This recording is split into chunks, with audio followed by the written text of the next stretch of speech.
Hey everyone, my name's Cam, and welcome back to PSIND, where politics suck and independence matters. Today, we're talking about a name that's been popping up more and more among libertarians, independents, constitutional conservatives, and people who are simply tired of the same political game. That name is Thomas Massie. Now, before we start, this isn't a campaign advertisement. I'm not here to tell you who to vote for. I'm not here to tell you Thomas Massie is perfect. Every politician deserves scrutiny. What I am here to ask is a simple question. Why are so many people suddenly talking about Massie 2028? Because whether you love him, hate him, or have never even heard of him, his growing popularity says something about where America is right now. And I think that's worth discussing.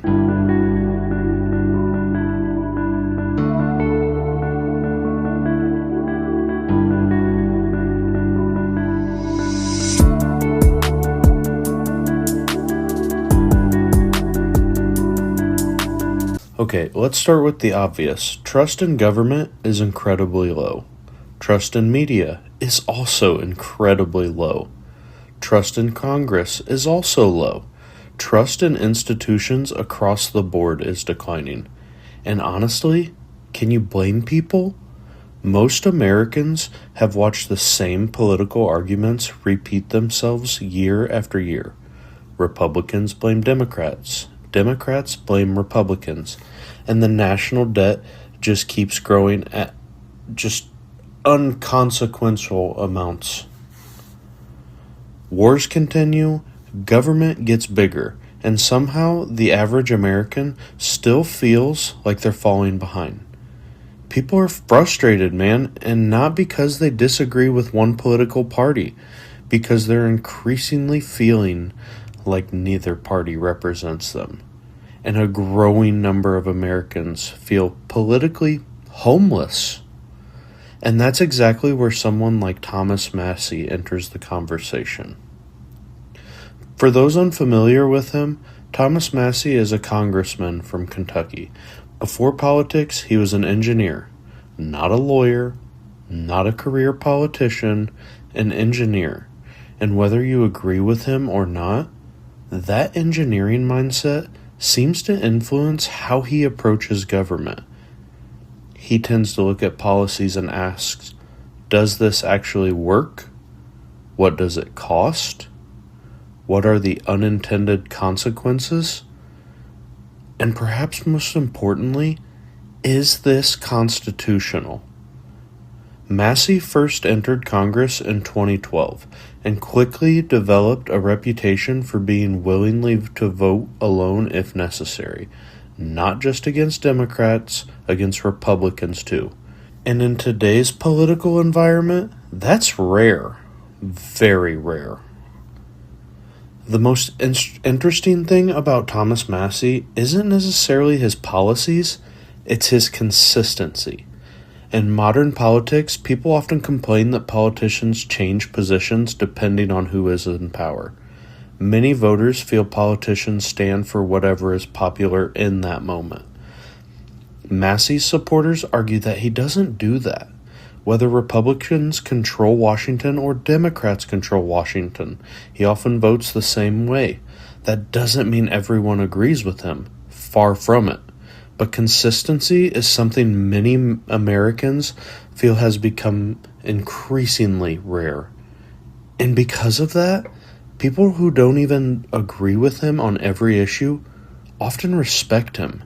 They know where he stands. And one reason Massie has gained attention nationally is his opposition to foreign intervention. Now, this topic can become emotionally very quickly. People have strong opinions, but regardless of where you stand politically, many Americans are exhausted by decades of military involvement overseas. Many have begun asking difficult questions. How much should America be involved in conflicts around the world? What should our priorities be? How much should taxpayers spend? And when does supporting allies become directly involved? Massie has often taken a more restrained foreign policy position compared to many politicians in Washington. His argument is generally simple. Congress should debate and approve military actions. The Constitution matters, and America should be cautious about entering foreign conflicts. Again, whether you agree or disagree isn't the point. The point is that these positions resonate with many voters who feel neither party fully represents their views. Another issue where Massie stands out is spending. America's national debt is measured in tens of trillions of dollars. The number is so large, most people can't even visualize it. And yet every year, politicians from both parties continue adding to it. Massie has made government spending one of his central issues. He's often criticized spending bills supported by both Democrats and Republicans. And that's important because most spending debates today aren't really debates between the left and the right. They're often debates about how quickly government should grow. Massie frequently argues that someone has to be willing to say no, even when saying no is unpopular, even when saying no makes headlines, and even when saying no puts him at odds with his own party. Here's where things get interesting. Most politicians make enemies across the aisle. Massie somehow manages to make enemies everywhere. Republicans have criticized him, Democrats have criticized him, party leadership has criticized him, and even the presidents have criticized him. Why? Because party systems depend on one thing: loyalty. Massie has built a reputation on independence, and independence is useful when voters are frustrated. But it can be incredibly frustrating for political leadership trying to maintain party unity. When leadership wants everyone moving in the same direction, the person asking questions becomes a problem. And Massie, he asks a lot of questions. Now, we get to the biggest question of all. Could Thomas Massie actually become president? Honestly, I don't know, and neither does anyone else. Running for president is completely different from serving in Congress. You need money, organization, media coverage, national recognition, coalitions, and momentum. And perhaps most importantly, you need to convince millions of people that your vision is realistic. That's not easy, especially for someone who often challenges the establishment rather than working with it. But here's the thing. A lot of people said Donald Trump couldn't win. A lot of people said outsiders couldn't win. History has a funny way of surprising us. I think the conversation about Massie 2028 is actually bigger than Thomas Massie. It's about what Americans are looking for. People want authenticity. They want consistency. They want politicians who appear willing to stand alone.